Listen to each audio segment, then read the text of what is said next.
조금 전 인기 유튜버 찌양을 협박해서 돈을 갈취한 혐의로 고소당한 변호사와 유튜버 카라큘라에 대한 구속영장 실질 심사가 시작됐습니다. 앞서 찌양은 해당 변호사의 보복이 두려워서 고문 계약을 체결하고 돈을 지급했다라고 주장했는데요. 구속 여부를 가리게 될 쟁점 무엇일지 자세히 짚어보겠습니다. 네, 한편 서울 은평구의 한 아파트 단지에서 일본도로 이웃을 살해한 30대 남성이 결국 구속됐습니다. 이 남성은 피해자에게 미안한 마음이 없다고 얘기해 공분을 샀는데요. 자세한 소식 박조희 변호사와 짚어보도록 하겠습니다. 어서 오십시오. 네, 안녕하세요. 네. 자, 먼저 유튜버 찌양을 협박한 사건에 연루돼서 구속 위기에 놓인 두 사람 소식부터 짚어보겠습니다. 얼마 전 채널을 접었죠. 이 유튜버 카라큘라 그리고 찌양의 전 남자친구의 변호사인 최모 씨 오늘 구속 심사를 위해서 법원에 출석을 했는데요. 현재까지 상황을 좀 종합해 볼 때 먼저 이 두 사람의 입장을 좀 본다면 오늘 구속 심사에는 어떤 영향을 미치게 될지부터 짚어보죠. 네, 일단 두 사람의 입장이 조금은 다릅니다. 예. 카라큘라의 경우에는 본인 유튜브 채널에서 혐의 일부분에 대해서는 인정하는 듯한 모습을 보였습니다. 그런데 이 찌양과 관련한 부분에 있어서는 두 아들을 걸겠다 할 정도로 정말 단호하게 부인을 했는데요. 네. 반면에 이제 찌양 전 남친의 변호인이었던 이 최모 변호사는 본인의 블로그를 통해서 억측은 말아달라면서 혐의를 강력하게 부인을 했습니다. 그런데 이 영장을 발부하는 판사 입장에서는 만약에 혐의 사실이 사실이다라고 볼 만한 정황이 있었을 때 네. 이렇게 범죄 사실을 부인한다라는 거는 뭐 도주 우려라든지 예. 증거인멸의 우려가 높다라고 볼 수가 있어서 구속 사유를 결정하는 데는 뭐 불리한 정황으로 볼 수가 있습니다. 그렇군요. 네, 어떤 결과가 나올지는 지켜봐야 할 것 같은데 혐의와 관련해서도 유튜버 카라큘라 그리고 이제 관련 변호사 두 찌양 관련 사건에 연루가 되어 있습니다만 혐의에는 조금 차이가 있잖아요. 예. 각각 좀 짚어주실까요? 네, 두 사람에게 적용되는 죄명은 공갈과 공갈 방조로 죄명 자체는 동일합니다. 네. 예. 하지만 사실관계가 조금 다른데요. 카라큘라의 경우에는 구제역이 찌양을 협박해서 돈을 뜯어낼 수 있도록 함께 공모하고 방조했다는 공갈 방조죄와 방조. 그리고 이 찌양이 아닌 또 다른 인터넷 방송인을 협박해서 돈을 뜯어냈다라는 공갈 혐의를 받고 있고요. 이 최모 변호사는 찌양의 전 남친 변호사였는데 이 찌양과 관련해서 알고 있는 사실을 구제역에게 제보를 해서 이제 구제역이 찌양에게 돈을 뜯어낼 수 있도록 도와줬다라고 해서 공갈 방조 혐의가 있고요. 네. 또 본인 스스로도 찌양에게 자신이 알고 있는 사실을 약점을 삼아서 약 2,300만 원 정도의 돈을 뜯어냈다라는 이 공갈 혐의를 받고 있습니다. 그렇군요. 자, 이게 지금 말씀하신 것처럼 이 사망한 전 남친의 변호사 최모 씨하고 고문 계약을 체결을 했는데 찌양 측의 입장은 이렇습니다. 이 변호사가 자신의 과거를 알고 있기 때문에 보복이 두려워서 계약을 하긴 했지만 이 보복이 두려워서 계약을 한 것이다. 오늘 구속 심사에 있어서 이 주장이 유의미한 상황이 될 것 같은데 어떻게 좀 예상해 볼 수 있을까요? 네, 이게 판사가 이 구속 사유를 심사를 할 때 제일 먼저 판단하는 게 무엇이냐면요. 영장 청구서에 적시된 이 범죄 사실을 과연 이 피해자가 저질렀다라고 볼 만큼 상당히 소명이 되었느냐거든요. 소명이 됐냐? 그런데 이 찌양 측이 이 피해자의 진술이고요. 예. 또 반대로 또 달리 말하면 혐의를 입증할 수 있는 증거로서 활용이 됩니다. 네. 예. 그렇기 때문에 이 찌양 측에서는 피해자로서 그러한 사실이 있다 이렇게 주장을 하고 있고 또 2,300만 원을 만약에 건넸다라고 한다고 하면 이 객관적인 이 이체 내역이라든지 지급 내역이 남아 있을 거잖아요. 네. 이런 부분도 하나의 이 증거로 활용이 될 거고요. 다만 이 최모 변호사는 적법한 고문 계약이었다 이렇게 반박을 할 테지만 이 최모 변호사와 나눈 대화 내역도 사실은 녹음이 되어 있고요. 그리고 고문 계약을 체결하게 된 경위라든지 아니면 이런 걸 살펴봤을 때 그 과정에서 어떤 협박이라든지 강요가 있었지 않았을까 이렇게 충분히 추측해 볼 수 있는 정황이거든요. 그래서 네. 이러한 증거들을 토대로 판사는 판단하지 않을까 그렇게 예상이 됩니다. 네. 그렇군요. 이런 상황에서 찌양과 또 다른 유튜버죠. 가로세로 연구소의 법적 싸움도 시작이 됐습니다. 뭐 여러 가지 의혹을 제기를 하자 찌양 쪽에서도 이제 직접 해명에 나서기도 했는데 내용을 보니까 좀 충격적인 내용이더라고요. 네, 뭐 설명드리기도 좀 민망할 정도로 좀 안타까운 내용입니다. 그러네요. 네. 먼저 가세현 측은 찌양을 상대로 이 찌양이 전 남친 누나의 이름을 도용해서 낙태 수술을 받았고 또 전 남친의 강요로 유흥업소에서 일하게 됐다라고 말했던 이 찌양의 말은 거짓말이다 이렇게 주장을 했습니다. 네. 이에 대해서 이제 쯔양 측은 해명을 통해서 전 남친에게 성폭행을 당해서 원치 않는 임신을 했던 것이고 이 전 남친이 낙태 수술을 해줄 수 있는 병원을 알아보고 예약을 해서 자신은 시키는 대로 병원에 가서 낙태 수술을 받았을 뿐이다라고 해명을 했습니다. 네. 또 전 남친의 강요로 유흥업소에서 일하게 됐던 건 사실이고 예. 오히려 이 전 남친은 자신을 더 수위가 높은 유흥업소에 팔아넘기려고 했다라는 정황도 있었다 이렇게 반박을 했습니다. 그렇군요. 쯔양이 직접 공개를 했습니다. 뭐 성폭행 피해로 원치 않은 임신을 하게 됐다 하면서 음성 파일을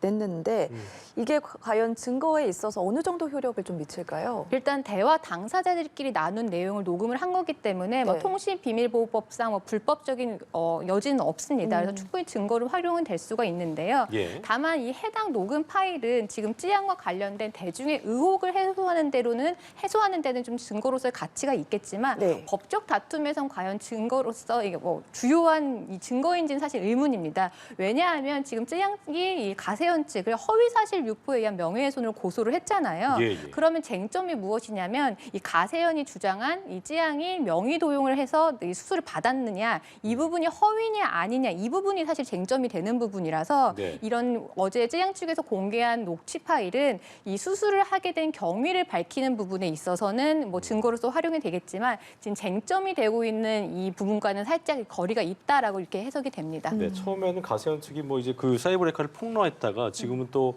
양측의 법정 싸움이 이루어지고 있기 때문에 수사 상황 어떻게 좀 이루어지게 되는지 저희가 추이를 지켜보도록 하겠습니다.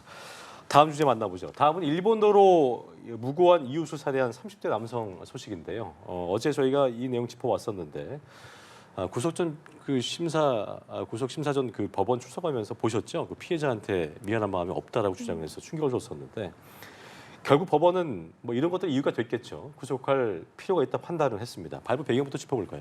네, 뭐 아무 이유 없이 사람을 살해해놓고도 이렇게 반성하는 기미가 없는 모습에서 저도 굉장히 화가 났는데요. 예. 이렇게 죄를 뉘우치지 않는 태도에서 법원은 이 피의자에 대해서 도주 우려가 높고 증거인멸의 우려가 높다라고 하고 보고 이제 구속영장을 발부를 했습니다. 네. 실제로 이 남성은 범행 후에 달아났다가 자신의 집으로 달아났다가 1시간 뒤에 체포가 되었거든요. 본인의 행동에 대해서 전혀 반성하지 않는 것 그리고 도주를 했다라는 사실 자체가 이 법원에서 봤을 때는 구속이 필요하다 이렇게 볼 수밖에 없는 상황이었습니다. 네. 법원은 구속영장을 발부함과 동시에 마약 투약 여부를 확인하기 위해서 이 백 씨 신체에 대한 압수수색 영장을 발부를 했습니다.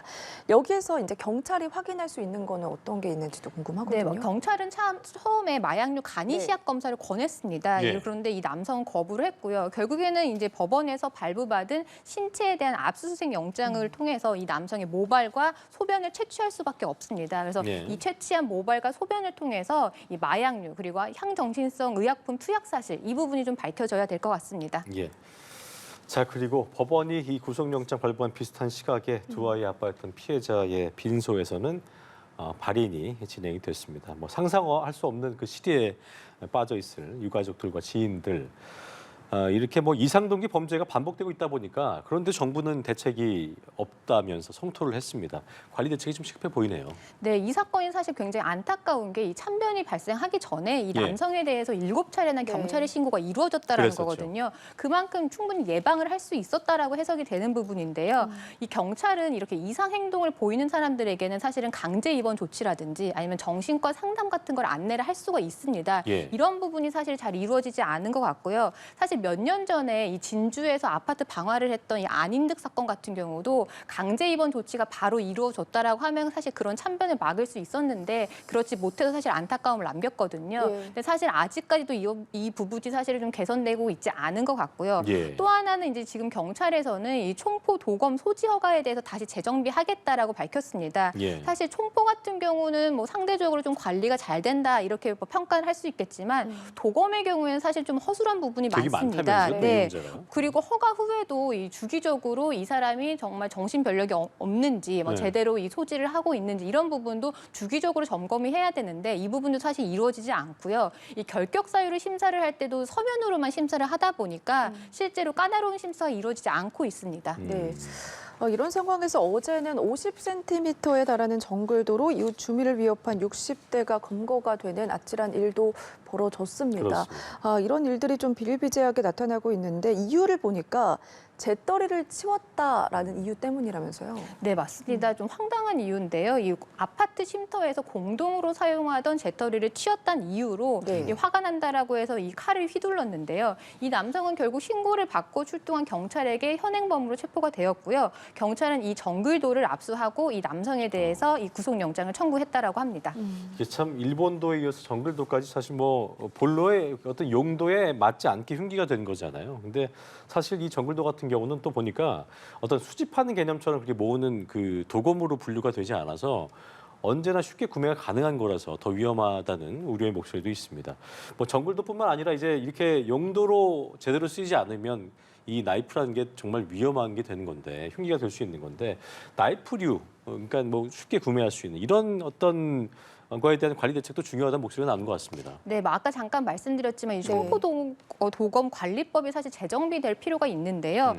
총포의 경우에는 뭐 아까도 말씀드렸지만 상대적으로 관리가 잘 된다라고 보이지만 도검 같은 경우는 이 관리 대상이 무엇인지 어디까지 관리를 해야 되는지 이 부분도 사실 분명치가 않습니다. 검도 종류가 너무 많다고 네, 하더라고요. 법에서는 사실은 칼날이 15cm 이상인 경우에는 도검류로 분류를 해서 관리 대상으로 보지만 네. 사실 우리가 주방에서 쓰고 있는 식칼 같은 경우도 15 이상도 15cm 많아요. 충분히 네. 넘고요. 네. 회칼 같은 경우는 범죄 용도로도 많이 사용하고 있습니다. 그리고 그러니까요. 중국 요리용 칼 같은 경우는 굉장히 큰 칼도 있어서 네. 어디까지 이제 도검의 대상으로 봐야 되는지 이 부분에 대해서도 사실 좀 혼란이 있는 것 같고요. 그리고 아까 잠깐 말씀드렸지만 이 소지 허가를 받을 때 굉장히 까다롭게 심사를 해야 되거든요. 근데 법에는 이제 결격 사유 중에 하나는 정신병증으로 치료받은 사유가 있는 경우에는 이제 소지 허가를 받을 수 없도록 되어 있습니다. 하지만 이 심사를 할 때 어떻게 하냐면요. 뭐 신체 검사서라든지 아니면 정신과 전문의의 뭐 진단서나 소견서를 받는 게 아니라 예. 정신병령으로 치료받은 사실이 있는지 없는지 OX에 대해서 답변만 하면 되는 거죠.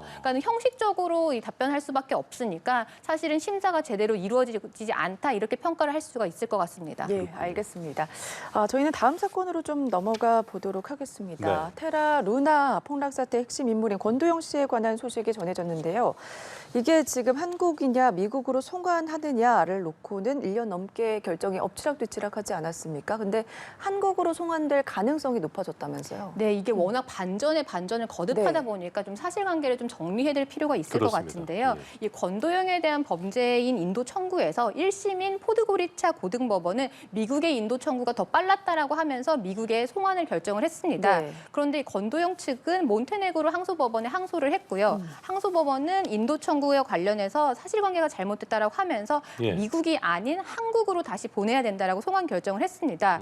그런데 이 항소법원의 결정에 대해서 이 몬테네그로 대검찰청은 이 몬테네그로 대법원에 절차 위반이라고 해서 상고를 했고요. 예. 대법원은 범죄인 인도 청구에 대한 결정 권한은 법원이 아니라 법무부 장관에 있다라고 하면서 예. 기존에 있던 법원의 모든 결정을 무효화하고 다시 포드고리차 고등법원으로 파기환송을 했습니다. 다시 원점이 된 거죠. 네, 그게. 이에 대해서 예. 다시 이제 권도영 씨는 이제 항소를 했는데 이미 몬테네그로 항소법원에서 최종적인 결정이 있었는데 예. 왜 이거를 무효화하냐고 문제 제기를 했는데 어제 그 항소가 받아들여진 겁니다. 그러니까요. 그 부분 여쭤보려고 했는데 네. 다시금 반전을 맞게 된 이유가 또 있을 거 아니에요. 또 어떤 겁니까? 네, 맞습니다. 이 권도영 씨가 이렇게 반전을 거듭한 이유는 이 범죄인 인도 청구에 대해서 결정 권한이 누구에게 있느냐 이 부분이 사실 쟁점이었던 것 그랬었죠. 같습니다. 예. 그래서 몬테네그로 항소법원이나 아니면 포드고리차 고등법원에서는 이 관할 법원에 이 부분에 대한 결정 권한이 있다 이렇게 봤던 거고요. 근데 반면에 대법원에서는 이 결정 권한이 법무부 장관에 있다라고 하면서 기존의 이제 법원들의 결정을 이제 무효화했던 건데요. 네. 근데 이제는 다시 이제 법원에서 결정 권한이 있다 이렇게 확정이 되었는데 이렇게 입장이 달라지는 데는 이 몬테네그로 법무부 장관의 교체가 영향을 준 것 같습니다. 예. 그동안 이 밀로비치 법무부 장관은 언론과의 인터뷰에서 지속적으로 이 미국에게 송환이 되어야 된다라는 뜻을 밝혔는데 예. 최근에 개각을 통해서 이제 장관이 법원이 교체가 되었거든요. 그러다 보니 법원의 결정도 좀 뒤바뀐 것 같습니다. 그렇군요. 이제는 뭐 특별한 변수가 생기지 않는 한 한국으로 이제 송환이 될 가능성이 굉장히 커졌는데 이 특별한 변수라는 게 뭔지 궁금하고요. 한국으로 송환이 되고 나서 이후의 절차는 어떤 게 남아 있습니까? 네, 이제 형식적으로 이제 법무부 장관의 이제 결정이만 남아 있는데 네. 이전에 있는 법무부 장관처럼 미국의 송환을 주장하는 법무부 장관이라고 한다고 하면 또다시 이제 결정을 좀 번복할 가능성은 있을 것 같습니다. 그게 네. 변수일 것 같고요. 근데 아마 아까 잠깐 말씀드렸지만 이제 내각이 이제 교체가 되었기 때문에 이대로 진행되지 않을까 싶고요. 만약에 이제 권도영 씨가 이제 한국으로 송환이 된다라고 하면 예. 그동안에 이제 권도영 씨에 대한 수사 같은 경우는 권도영 씨가 해외로 도피를 하면서 모두 중단된 상태입니다. 예. 그런데 이제 한국으로 송환이 되면 중단되었던 수사가 계속이 되고 기소가 되어서 한국 법원에서 형사 재판을 받게 될 것 같고요. 또 형사 절차와 진행되는 것과 별개로 이 테라 루나 사태로 피해 보신 분들이 있잖아요. 그분들이 이제 권도영 씨를 상대로 이 피해 구제를 위한 민사 소송을 제기하지 않을까 그렇게 예상이 됩니다. 알겠습니다. 사건 이슈들 박주희 변호사와 함께했습니다. 오늘 말씀 고맙습니다. 고맙습니다.